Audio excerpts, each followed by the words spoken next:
The Amateur Cracksman by E. W. Horning. To A.C.D. This Form of Flattery. The Ides of March, Part 1. It was 12:30 when I returned to the Albany as a last desperate resort. The scene of my disaster was much as I had left it. The baccarat counters still strewed the table, with the empty glasses and the loaded ash-trays. A window had been opened to let the smoke out, and was letting in the fog instead. Raffles himself had merely discarded his dining jacket for one of his innumerable blazers. Yet he arched his eyebrows as though I had dragged him from his bed. "Forgotten something?" said he, when he saw me on his mat. "No," said I, pushing past him without ceremony, and I led the way into his rooms with an impudence amazing to myself. "Not come back for your revenge, have you? Because I'm afraid I can't give it to you single-handed. I was sorry myself that the others—" We were face to face by his fireside, and I cut him short. "Raffles," said I, "you may well be surprised at my coming back in this way, and at this hour. I hardly know you. I was never in your rooms before tonight, but I fagged for you at school, and you said you remembered me. Of course that's no excuse, but will you listen to me for 2 minutes?" In my emotion I had at first to struggle for every word, but his face reassured me as I went on, and I was not mistaken in its expression. "Certainly, my dear man," said he. "As many minutes as you like. Have a Sullivan and sit down." And he handed me his silver cigarette-case. "No," said I, finding a full voice as I shook my head. "No, I won't smoke, and I won't sit down, thank you. Nor will you ask me to do either when you've heard what I have to say." "Really?" said he, lighting his own cigarette with one clear blue eye upon me. "How do you know?" "Because you'll probably show me the door," I cried bitterly, "and you will be justified in doing it. But it's no use beating about the bush.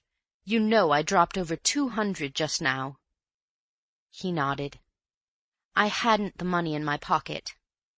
"I remember." "But I had my cheque-book, and I wrote each of you a cheque at that desk."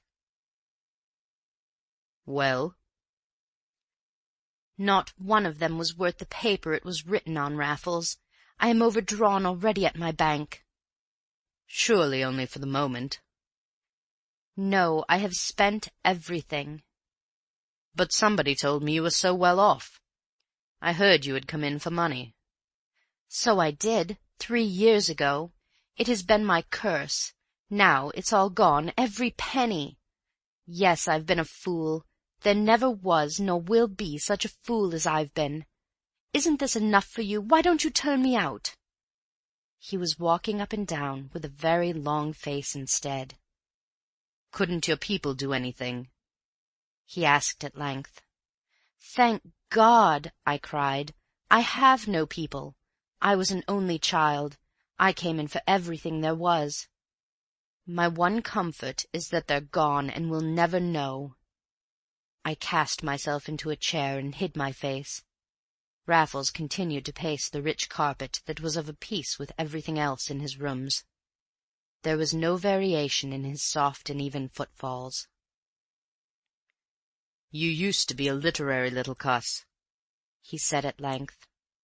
"Didn't you edit the mag before you left? Anyway, I recollect fagging you to do my verses. And literature of all sorts is the very thing nowadays. Any fool can make a living at it." I shook my head.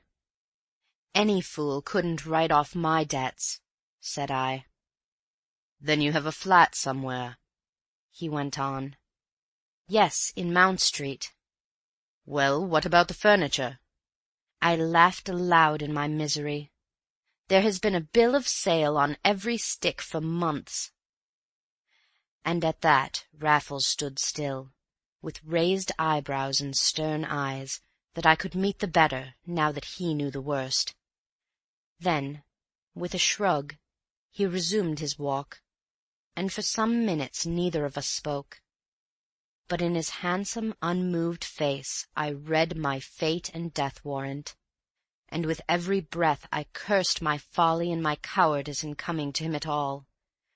Because he had been kind to me at school, when he was captain of the 11 and I his fag, I had dared to look for kindness from him now, because I was ruined and he rich enough to play cricket all the summer and do nothing for the rest of the year.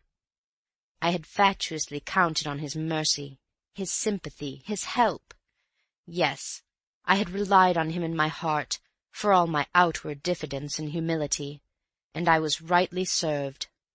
There was as little of mercy as of sympathy in that curling nostril, that rigid jaw, that cold blue eye which never glanced my way. I caught up my hat. I blundered to my feet. I would have gone without a word, but Raffles stood between me and the door. "Where are you going?" said he. "That's my business," I replied. "I won't trouble you any more." "Then how am I to help you?" "I didn't ask your help." "Then why come to me?" "Why, indeed?" I echoed. "Will you let me pass?" "Not until you tell me where you are going and what you mean to do." "Can't you guess?" I cried, and for many seconds we stood staring in each other's eyes. "Have you got the pluck?" said he, breaking the spell in a tone so cynical that it brought my last drop of blood to the boil. "You shall see," said I, as I stepped back and whipped the pistol from my overcoat pocket. "Now, will you let me pass, or shall I do it here?" The barrel touched my temple, and my thumb the trigger. Mad with excitement as I was, ruined, dishonored, and now finally determined to make an end of my misspent life, my only surprise to this day is that I did not do so then and there. The despicable satisfaction of involving another in one's destruction added its miserable appeal to my baser egoism, and had fear or horror flown to my companion's face, I shudder to think I might have died diabolically happy with that look for my last impious consolation. It was the look that came instead which held my hand. Neither fear nor horror were in it, only wonder, admiration, and such a measure of pleased expectancy as caused me after all to pocket my revolver with an oath. "You devil!" I said. "I believe you wanted me to do it." "Not quite," was the reply, made with a little start and a change of colour that came too late. "To tell you the truth, though, I half thought you meant it, and I was never more fascinated in my life. I never dreamt you had such stuff in you, Bunny. No, I'm hanged if I will let you go now, and you'd better not try that game again, for you won't catch me stand and look on a second time. We must think of some way out of the mess. I had no idea you were a chap of that sort. There, let me have the gun." One of his hands fell kindly on my shoulder, while the other slipped into my overcoat pocket, and I suffered him to deprive me of my weapon without a murmur. Nor was this simply because Raffles had the subtle power of making himself irresistible at will. He was beyond comparison the most masterful man whom I have ever known. Yet my acquiescence was due to more than the mere subjection of the weaker nature to the stronger. The forlorn hope which had brought me to the Albany was turned as by magic into an almost staggering sense of safety. Raffles would help me after all. A.J. Raffles would be my friend. It was as though all the world had come round suddenly to my side. So far, therefore, from resisting his action, I caught and clasped his hand with a fervour as uncontrollable as the frenzy which had preceded it. "God bless you!" I cried. "Forgive me for everything. I will tell you the truth. I did think you might help me in my extremity. Though I well knew that I had no claim upon you, still, for the old school's sake, the sake of old times, I thought you might give me another chance. If you wouldn't, I meant to blow out my brains, and will still if you change your mind." In truth, I feared that it was changing with his expression even as I spoke, and in spite of his kindly tone and kindlier use of my old school nickname. His next words showed me my mistake. "What a boy it is for jumping to conclusions! I have my vices, Bunny, but backing and filling is not one of them. Sit down, my good fellow, and have a cigarette to soothe your nerves. I insist. Whiskey? The worst thing for you. Here's some coffee that I was brewing when you came in. Now listen to me. You speak of another chance. What do you mean? Another chance at baccarat? Not if I know it. You think the luck must turn. Suppose it didn't. We should only have made bad worse. No, my dear chap, you've plunged enough. Do you put yourself in my hands, or do you not? Very well. Then you plunge no more, and I undertake not to present my cheque. Unfortunately, there are the other men. And still more unfortunately, Bunny, I'm as hard up at this moment as you are yourself." It was my turn to stare at Raffles. "You?" I vociferated. "You hard up? How am I to sit here and believe that?" "Did I refuse to believe it of you?" he returned, smiling. "And with your own experience, do you think that because a fellow has rooms in this place, and belongs to a club or two, and plays a little cricket, he must necessarily have a balance at the bank? I tell you, my dear man, that at this moment I'm as hard up as you ever were. I have nothing but my wits to live on, absolutely nothing else. It was as necessary for me to win some money this evening as it was for you. We're in the same boat, Bunny. We'd better pull together." "Together?" I jumped at it. "I'll do anything in this world for you, Raffles," I said, "if you really mean that you won't give me away. Think of anything you like and I'll do it. I was a desperate man when I came here, and I'm just as desperate now. I don't mind what I do if only I can get out of this without a scandal." Again I see him, leaning back in one of the luxurious chairs with which his room was furnished. I see his indolent, athletic figure, his pale, sharp, clean-shaven features, his curly black hair, his strong, unscrupulous mouth. And again I feel the clear beam of his wonderful eye, cold and luminous as a star, shining into my brain, sifting the very secrets of my heart. "I wonder if you mean all that," he said at length. "You do in your present mood, but who can back his mood to last?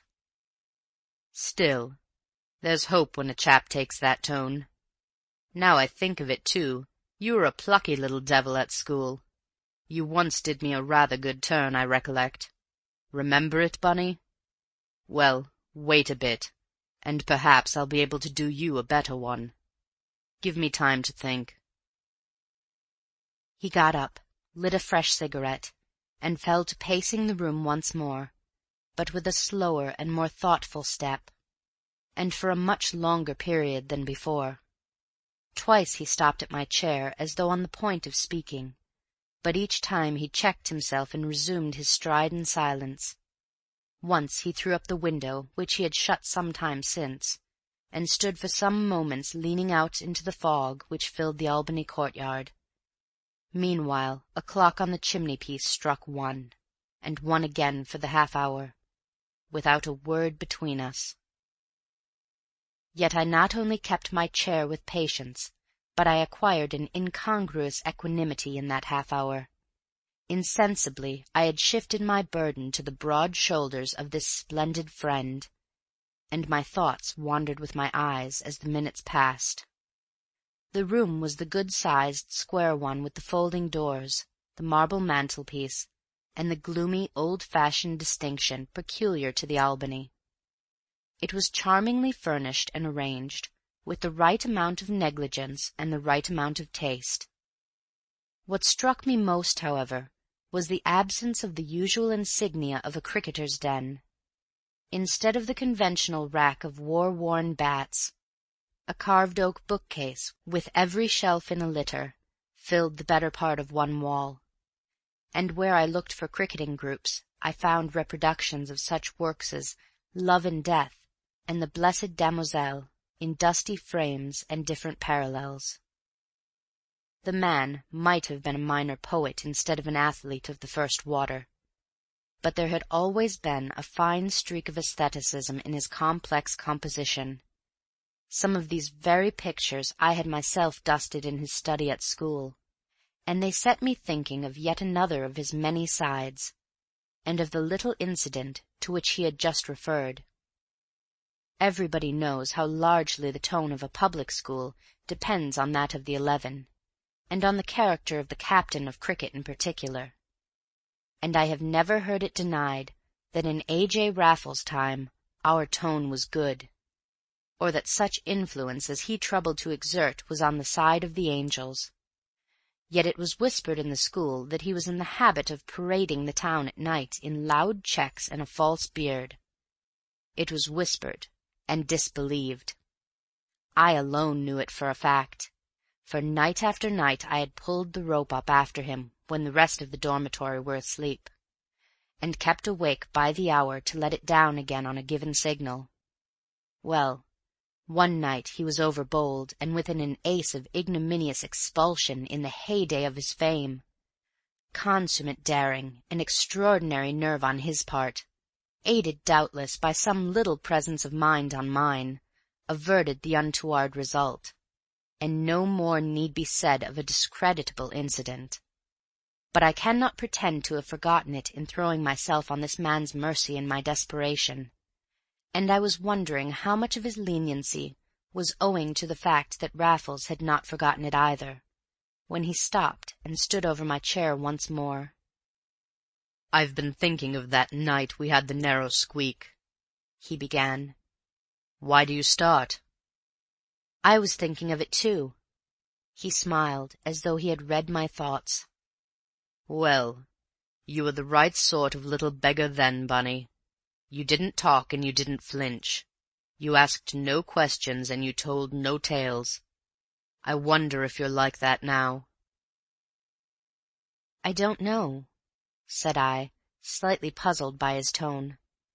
"I've made such a mess of my own affairs that I trust myself about as little as I'm likely to be trusted by anybody else. Yet I never in my life went back on a friend. I will say that. Otherwise, perhaps, I mightn't be in such a hole to-night." "Exactly," said Raffles, nodding to himself, as though in assent to some hidden train of thought. "Exactly what I remember of you, and I'll bet it's as true now as it was 10 years ago. We don't alter, Bunny, we only develop. I suppose neither you nor I are really altered since you used to let down that rope and I used to come up it hand over hand. You would stick at nothing for a pal, what?" "At nothing in this world," I was pleased to cry. "Not even at a crime?" said Raffles, smiling. I stopped to think, for his tone had changed, and I felt sure he was chaffing me. Yet his eye seemed as much in earnest as ever, and for my part I was in no mood for reservations.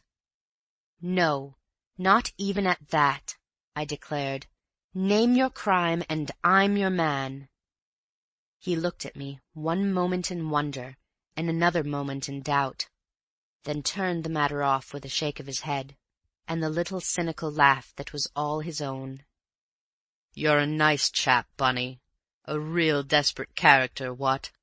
Suicide one moment, and any crime I like the next. What you want is a drag, my boy, and you did well to come to a decent law-abiding citizen with a reputation to lose. None the less, we must have that money tonight, by hook or crook." "Tonight, Raffles?" "The sooner the better. Every hour after 10 o'clock tomorrow morning is an hour of risk. Let one of those checks get round to your own bank, and you and it are dishonored together. No, we must raise the wind tonight, and reopen your account first thing tomorrow, and I rather think I know where the wind can be raised." "At 2 o'clock in the morning?" "Yes." "But how? But where at such an hour?" "From a friend of mine here in Bond Street." "He must be a very intimate friend." "Intimate's not the word. I have the run of his place and the latch-key all to myself." "And you would knock him up at this hour of the night?" "If he's in bed." "And it's essential that I should go in with you?" "Absolutely." "Then I must. But I'm bound to say I don't like the idea, Raffles." "Do you prefer the alternative?" asked my companion with a sneer. "No, hang it, that's unfair," he cried apologetically in the same breath. "I quite understand. It's a beastly ordeal, but it would never do for you to stay outside. I tell you what, you shall have a peg before we start. Just one. There's the whiskey, here's a siphon. I'll be putting on an overcoat while you help yourself." Well, I dare say I did so with some freedom, for this plan of his was not the less distasteful to me from its apparent inevitability. I must own, however, that it possessed fewer terrors before my glass was empty. Meanwhile Raffles rejoined me, with a covert coat over his blazer, and a soft felt hat set carelessly on the curly head he shook with a smile as I passed him the decanter. "When we come back," said he. "Work first, play afterward. Do you see what day it is?" he added, tearing a leaflet from a Shakespearean calendar as I drained my glass. "March 15th. The Ides of March, the Ides of March, remember. Eh, Bunny, my boy? You won't forget them, will you?" And with a laugh he threw some coals on the fire before turning down the gas like a careful householder. So we went out together as the clock on the chimney-piece was striking 2. Part 2. Piccadilly was a trench of raw white fog, rimmed with blurred street lamps, and lined with a thin coating of adhesive mud.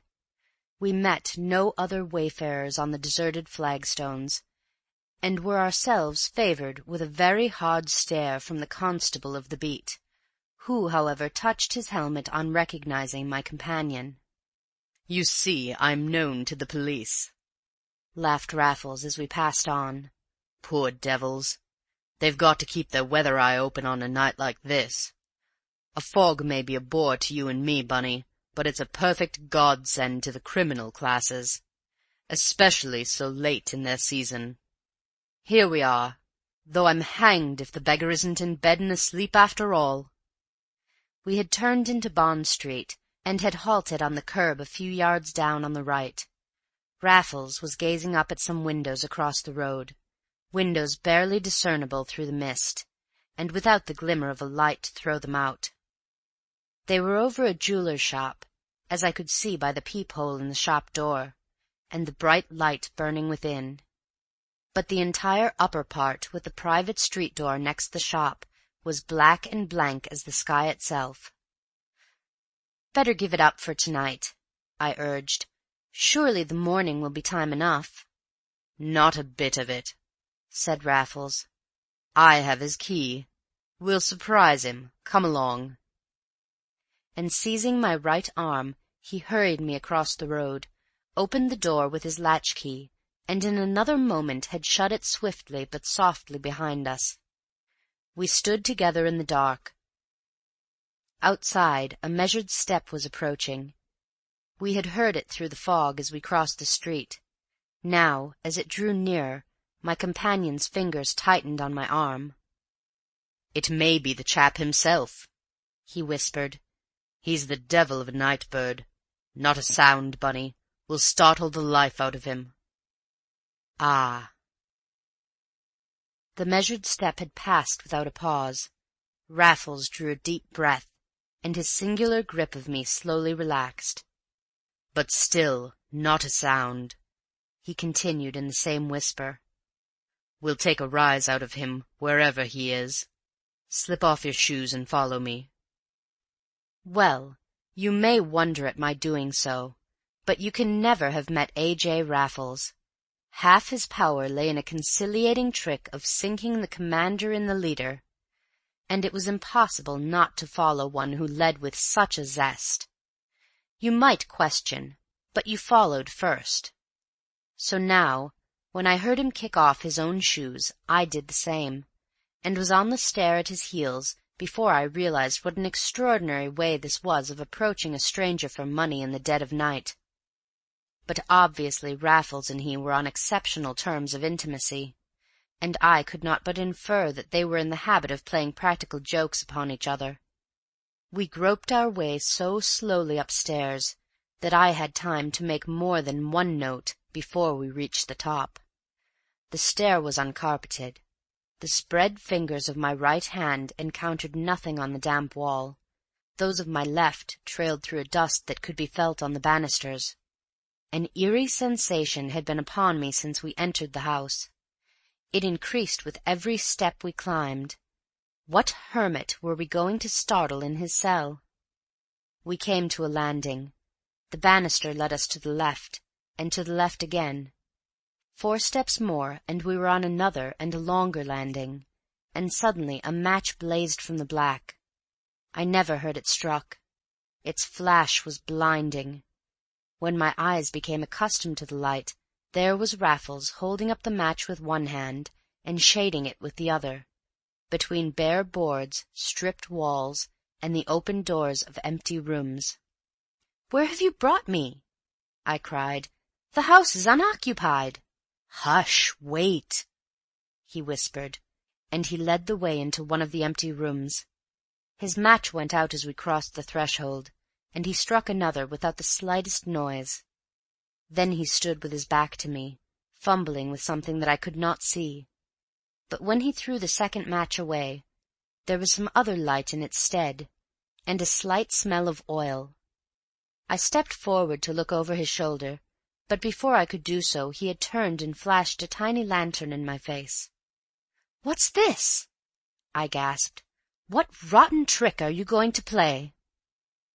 "It's played," he answered, with his quiet laugh. "On me?" "I'm afraid so, Bunny." "Is there no one in the house, then?" "No one but ourselves." "So it was mere chaff about your friend in Bond Street who could let us have that money?" "Not altogether. It's quite true that Danby is a friend of mine." "Danby?" "The jeweller underneath." "What do you mean?" I whispered, trembling like a leaf as his meaning dawned upon me. "Are we to get money from the jeweller?" "Well, not exactly." "What then?" "The equivalent. From his shop." There was no need for another question. I understood everything but my own density. He had given me a dozen hints, and I had taken none. And there I stood staring at him in that empty room, and there he stood, with his dark lantern, laughing at me. "A burglar?" I gasped. You?" "I told you I lived by my wits." "Why couldn't you tell me what you were going to do? Why couldn't you trust me? Why must you lie?" I demanded, piqued to the quick for all my horror. "I wanted to tell you," said he. "I was on the point of telling you more than once. You may remember how I sounded you out about crime, though you have probably forgotten what you said yourself. I didn't think you meant it at the time, but I thought I'd put you to the test. Now I see you didn't, and I don't blame you. I only am to blame. Get out of it, my dear boy, as quick as you can. Leave it to me. You won't give me away, whatever else you do." Oh, his cleverness, his fiendish cleverness! Had he fallen back on threats, coercion, sneers, all might have been different even yet. But he set me free to leave him in the lurch. He would not blame me. He did not even bind me to secrecy. He trusted me. He knew my weakness and my strength, and was playing on both with his master's touch.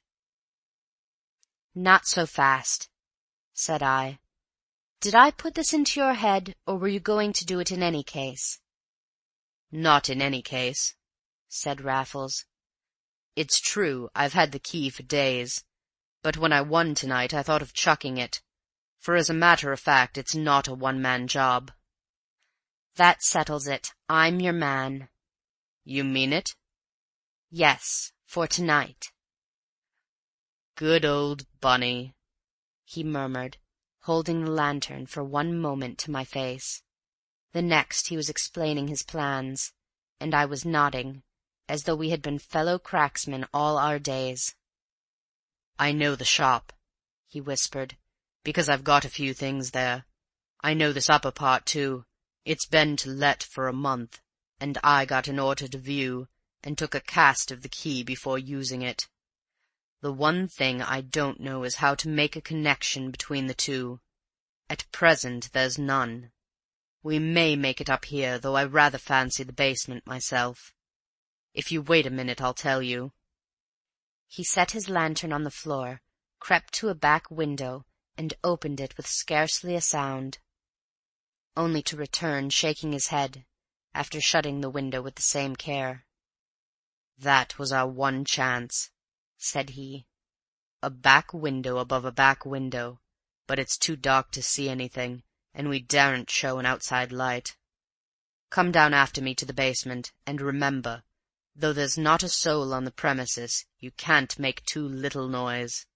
There, listen to that."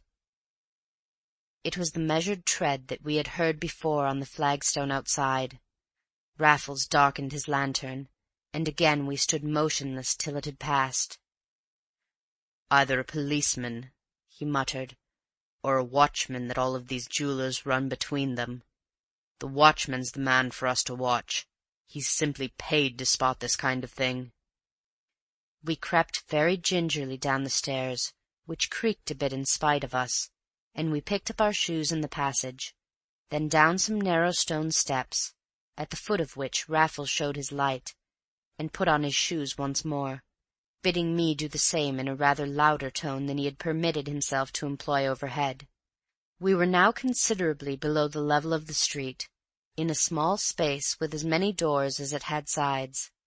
3 were ajar, and we saw through them into empty cellars, but in the 4th a key was turned and a bolt drawn, and this one presently led us out into the bottom of a deep, square well of fog. A similar door faced it across this area, and Raffles had the lantern close against it and was hiding the light with his body, when a short and sudden crash made my heart stand still. Next moment I saw the door wide open, and Raffles standing within beckoning me with a jimmy. "Door number 1," he whispered. "Deuce knows how many more there'll be, but I know of 2 at least. We won't have to make much noise over them either. Down here there's less risk." We were now at the bottom of the exact fellow to the narrow stone stair on which we had just descended, the yard, or well, being the one part common to both the private and the business premises. But this flight led to no open passage. Instead, a singularly solid mahogany door confronted us at the top. "I thought so," muttered Raffles, handing me the lantern, and pocketing a bunch of skeleton keys after tampering for a few minutes with the lock. "It'll be an hour's work to get through that." "Can't you pick it?" "No, I know these locks.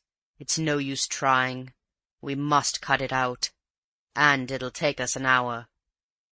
It took us 47 minutes by my watch, or rather, it took Raffles, and never in my life have I seen anything more deliberately done. My part was simply to stand by with the dark lantern in one hand and a small bottle of rock oil in the other. Raffles had produced a pretty embroidered case, intended obviously for his razors, but filled instead with the tools of his secret trade, including the rock oil. From this case he selected a bit, capable of drilling a hole an inch in diameter, and fitted it to a small but very strong steel brace. Then he took off his covert coat and his blazer, spread them neatly on the top step, knelt on them, turned up his shirt cuffs, and went to work with brace and bit near the keyhole.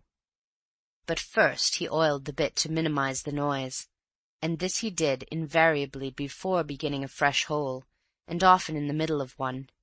It took 32 separate borings to cut around that lock. I noticed that through the first circular orifice Raffles thrust a forefinger. Then, as the circle became an ever-lengthening oval, he got his hand through up to the thumb, and I heard him swear softly to himself. "I was afraid so." "What is it?" "An iron gate on the other side." "How on earth are we to get through that?" I asked in dismay. "Pick the lock, but there may be two. In that case they'll be top and bottom, and we shall have 2 fresh holes to make, as the door opens inwards. It won't open 2 inches as it is." I confess I did not feel sanguine about the lock-picking, seeing that one lock had baffled us already, and my disappointment and impatience must have been a revelation to me had I stopped to think. The truth is that I was entering into our nefarious undertakings with an involuntary zeal of which I was myself quite unconscious at the time. The romance and peril of the whole proceeding held me spellbound and entranced.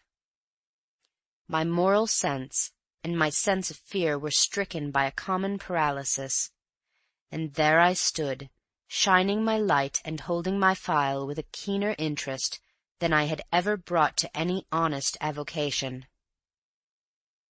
And there knelt A.J. Raffles, with his black hair tumbled, and the same watchful, quiet, determined half-smile with which I have seen him send down over after over in a county match. At last the chain of holes was complete, the lock wrenched out bodily, and a splendid bare arm plunged up to the shoulder through the aperture and through the bars of the iron gate beyond. "Now," whispered Raffles, "if there's only one lock, it'll be in the middle. Joy, here it is! Only let me pick it, and we're through at last." He withdrew his arm, a skeleton key was selected from a bunch, and then back went his arm to the shoulder. It was a breathless moment. I heard the heart throbbing in my body, the very watch ticking in my pocket, and ever and anon the tinkle-tinkle of the skeleton key. Then, at last, there came a single unmistakable click. In another minute the mahogany door and the iron gate yawned behind us, and Raffles was sitting on an office table, wiping his face, with the lantern throwing a steady beam by his side. We were now in a bare and roomy lobby behind the shop, but separated therefrom by an iron curtain, the very sight of which filled me with despair. Raffles, however, did not appear in the least depressed, but hung up his coat and hat on some pegs in the lobby before examining this curtain with his lantern. "That's nothing," said he after a minute's inspection. "We'll be through that in no time. But there's a door on the other side which may give us trouble." "Another door?" I groaned. "And how do you mean to tackle this thing?" "Prise it up with the jointed jimmy. The weak point of these iron curtains is the leverage you can get from below, but it makes a noise. And this is where you're coming in, Bunny. This is where I couldn't do without you. I must have you overhead to knock through when the street is clear. I'll come with you and show a light." Well, you may imagine how little I liked the prospect of this lonely vigil, and yet there was something very stimulating in the vital responsibility which it involved. Hitherto I had been a mere spectator. Now I was to take part in the game, and the fresh excitement made me more than ever insensible to those considerations of conscience and of safety which were already as dead nerves in my breast. So I took my post without a murmur in the front room above the shop. The fixtures had been left for the refusal of the incoming tenant, and fortunately for us they included Venetian blinds which were already down. It was the simplest matter in the world to stand peeping through the lathes into the street. to beat twice with my foot when anybody was approaching, and once when all was clear again. The noises that even I could hear below, with the exception of one metallic crash at the beginning, were indeed incredibly slight, but they ceased altogether at each double rap from my toe, and a policeman passed quite half a dozen times beneath my eyes, and the man whom I took to be the jeweller's watchman oftener still, during the better part of an hour that I spent at the window. Once, indeed, my heart was in my mouth, but only once. It was when the watchman stopped and peered through the peep-hole into the lighted shop. I waited for his whistle. I waited for the gallows or the jail. But my signal had been studiously obeyed, and the man passed on in undisturbed serenity. In the end, I had a signal in my turn, and retraced my steps with lighted matches down the broad stairs, down the narrow ones, across the area, and up into the lobby where Raffles awaited me with an outstretched hand. "Well done, my boy," said he. "You're the same good man in a pinch, and you shall have your reward. I've got £1,000 worth if I've got a penn'orth. It's all in my pockets.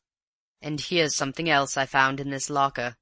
Very decent port and some cigars. Meant for poor dear Danby's business friends.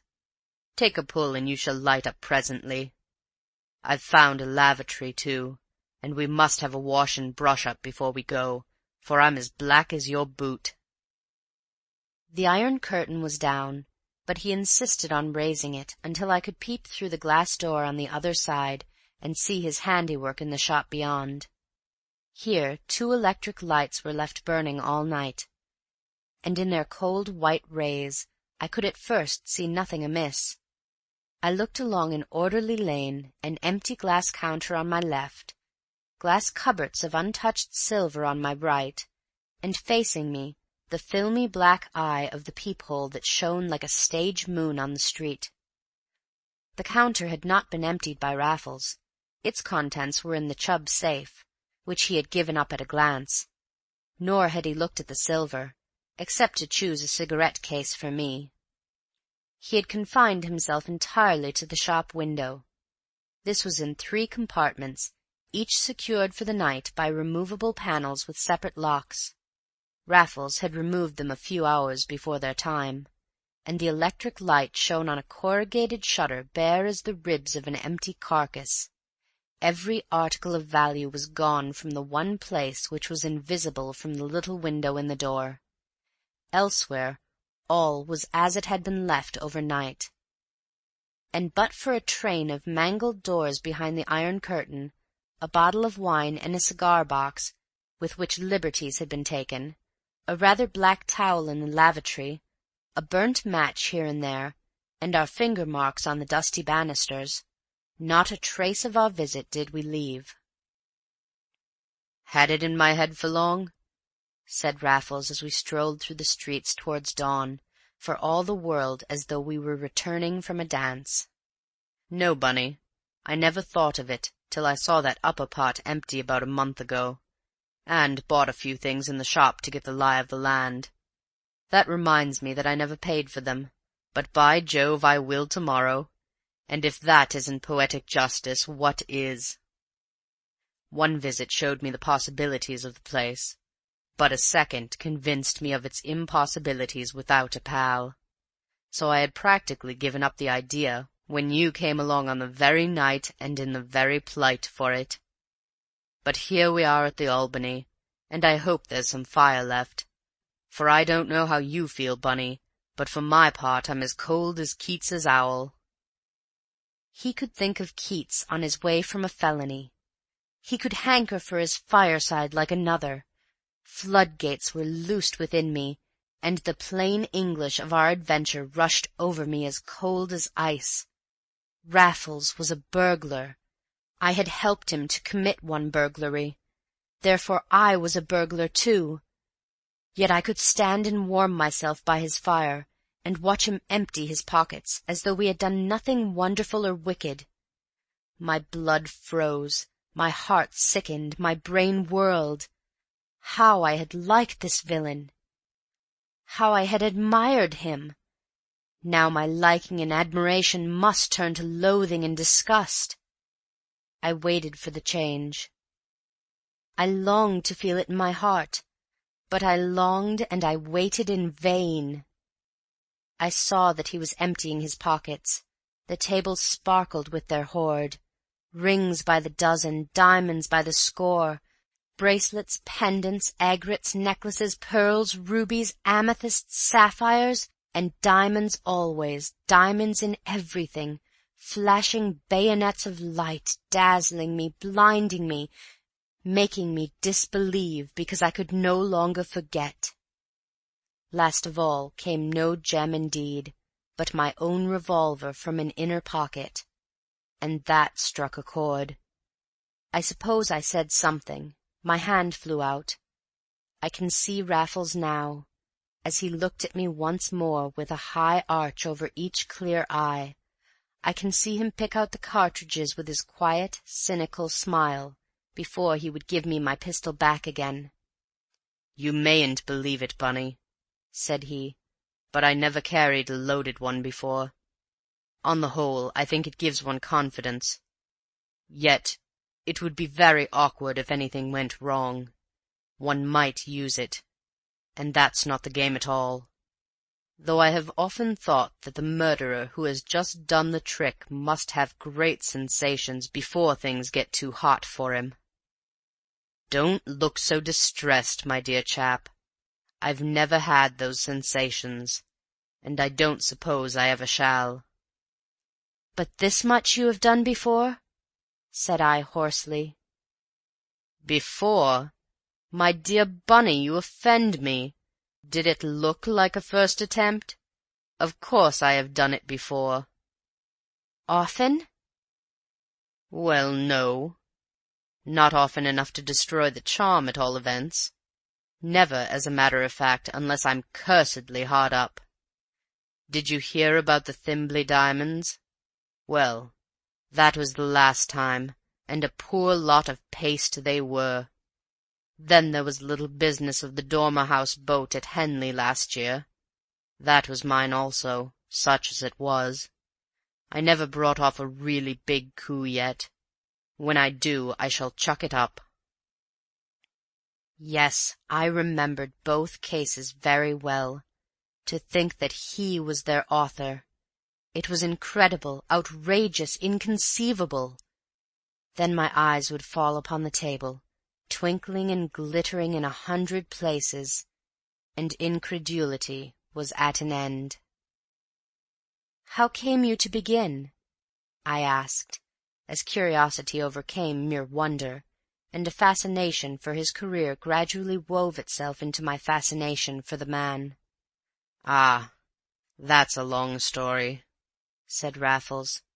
"It was in the colonies when I was out there playing cricket.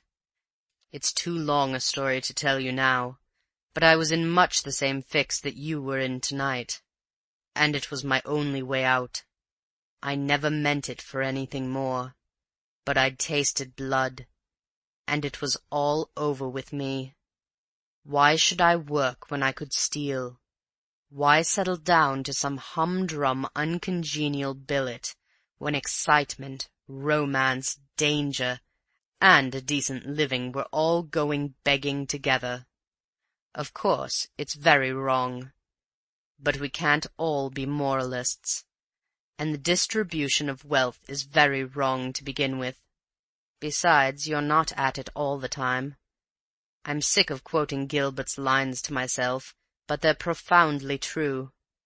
I only wonder if you'll like the life as much as I do." "Like it!" I cried out. "Not I! It's no life for me. Once is enough." "You wouldn't give me a hand another time?"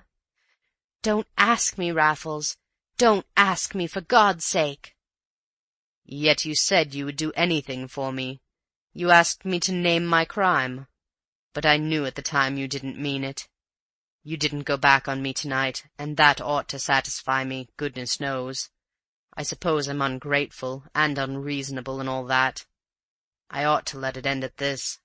But you're the very man for me, Bunny, the very man. Just think how we got through tonight. Not a scratch, not a hitch. There's nothing very terrible in it, you see. There never would be, while we worked together." He was standing in front of me with a hand on either shoulder. He was smiling as he knew so well how to smile. I turned on my heel, planted my elbows on the chimney-piece and my burning head between my hands. Next instant a still heartier hand fell on my back. "All right, my boy. You are quite right, and I'm worse than wrong. I'll never ask it again. Go if you want to, and come again about midday for the cash. There was no bargain, but of course I'll get you out of your scrape, especially after the way you've stood by me tonight." I was round again with my blood on fire. "I'll do it again," I said through my teeth. He shook his head. "Not you," he said, smiling quite good-humouredly on my insane enthusiasm. "I will!" I cried with an oath. "I'll lend you a hand as often as you like. What does it matter now? I've been in it once. I'll be in it again. I've gone to the devil anyhow. I can't go back and wouldn't if I could. Nothing matters another rap. When you want me, I'm your man." And that is how Raffles and I joined felonious forces on the Ides of March. End of The Ides of March